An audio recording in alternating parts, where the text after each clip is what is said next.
একই জায়গায় বারবার ফিরে আসতে লাগে। লাইফের প্রত্যেকটা টার্ন আমাদের একটু হলেও চেঞ্জ করে দিয়েছে। চিন্তা করতাম যা এত সুন্দর লাগে, তোমার অস্থির লাগে। একটু কিতাবে তুই অত সুন্দর সিরিয়াস মুভি দেখ রে, তখন একটা প্রেমিকার লগে মাথা লাগিয়ে গেছ। প্রেমিকার লগে মাতার সময় বাঁচতে পাটা, হ্যাঁ? অত সুন্দর একটা মুভি। আরে ভাই দেখলাম তো, 1 মিনিট সময় দাও আমার, 1 মিনিট দেখবো তো। তুমি দেখো, আমি দেখলাম 1 মিনিট, হালকা কল দে, বুঝো না?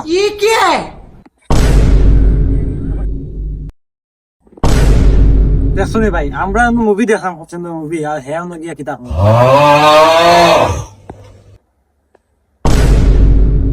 আইরাম দেখলাম, ওবামা দেখলাম, ওখান দেখবো।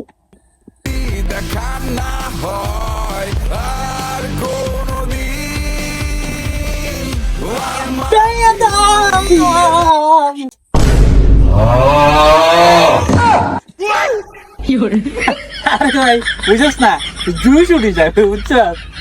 কিতা মিয়া ছবি দেখা বুঝতো নাই, অ্যাক্টিং করা বুঝতো, জানি বা করে দিছো মিয়া। তুই বেটা বেশি মাতস, তুই তো ছবি দেখেন না, কিন্তু তোর প্রেমিকার লগে মাতারে। আরে ভাই প্রেমিকার তো তুমি মারছো, এখন মারছি এখন মুভি দেবো।